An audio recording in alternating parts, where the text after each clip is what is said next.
Toastmaster, fellow Toastmaster, and honored guest. Is this a good investment property? Well, before you can even ask that question, you need to make sure that you have a good team of experts in your corner as an investor. First, you need a realtor that knows how to work with investment properties, knows how to find them, evaluate them, to make sure that you're taken care of.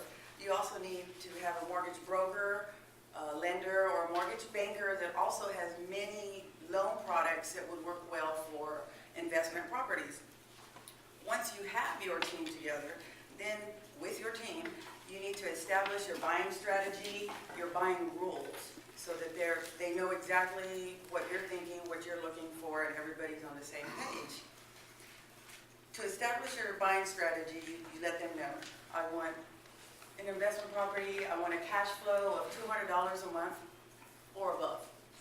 I want a capital gains of $20,000 and up. Or you want a nice little balance of both.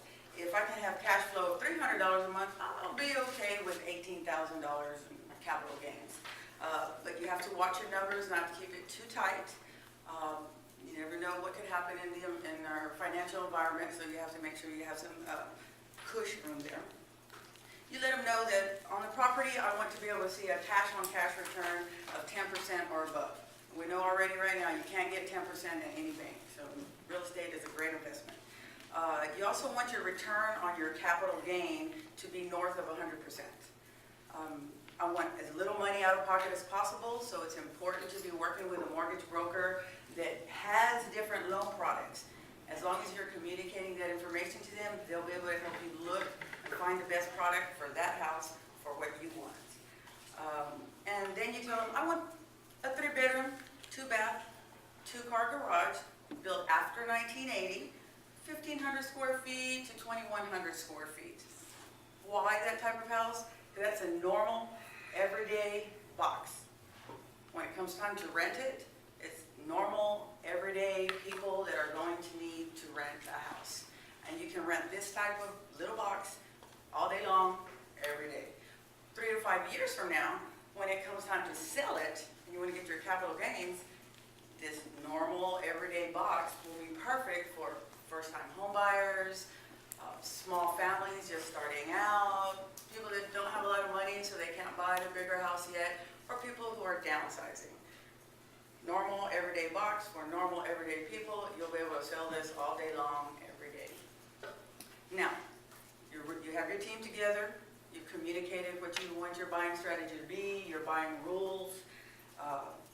Now they're working for you. Your realtor calls you, hey, I found a house based on your rules. Now let's crunch the numbers. In front of you on the tables, I put out a little handout. I actually wanted to see this one. I'll put a little handout. You as an investor should have a spreadsheet that will talk to you and tell you, okay, as I'm evaluating this property, I apologize, as I'm evaluating this property, is this a good property? I'll plug in all the numbers that my realtor gives me and that I confirm myself, because it is my money. I want to learn how to fish and not just eat. They should have a spreadsheet. You should have a spreadsheet. It can be the same spreadsheet. It can be different spreadsheets. But it should be able to tell you, as you're punching in the numbers, help you look at it at a glance and see if this is a good investment property. I told them my buying rules. It's a 3-bedroom, 2-bath, 2-car garage built after 1980. Looking at this house, it has a market value. We do a comparative market analysis. We look at the sales in the most recent 6 months of similar houses that have sold, and I come up with a market value of $89,000. I find that it's listed at $45,000, so I could purchase it for $45,000. So it's going to need a lot of work probably. Your realtor has gone out to look at it very quickly, make sure that it is something that we can invest in. Based on looking at it, he feels that a minimum value or a value of about $15,000 to get it rehabbed, to get it into the same condition as other rental properties in the neighborhood. He feels also, after doing a market analysis, that he could rent the house for $850. All these numbers are plugged in on this top line. For $850. At $850, he's at the low end. You could rent it actually for $975, But one of the principles you want to remember is always keep it best product, best price. If you have a similar house in the neighborhood, all of them are similar, but yours is the best price, your house is going to rent faster, fewer days vacant, it's not going to be sitting there, and you're going to be paying a mortgage without having anything coming in. So always remember, best product, best price. With a conventional loan of 20% down, financing information is here, if you put 20% down, you would end up with an unrealized capital gain of $29,000. In this little yellow box right here is where you give the little formula how to figure out the $29,000 unrealized capital gain. The return on the capital gain would be 108%. So that's above my buying rule. I'm saying I want 100, north of 101, 108%. And what's my cash on cash return? Well, that would be 15.2%. Again, that's above 10%. Even if it was 10%, that'd still be better than what you can get in the bank. So looking at all the numbers, all my rules have been met. Now let's make an offer.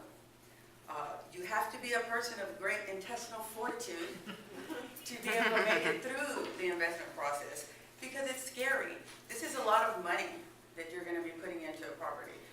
You're going to have to deal with people. You're going to have to look at applications, a lot of rules to follow. So you have to be a person of strong intestinal fortitude.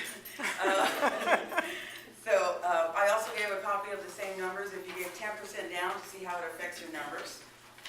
And one thing I always tell all of my clients, remember, this is an investment property. This is not your personal property. Look at it, it's business, it's not personal. You cannot let your emotions rule the decision.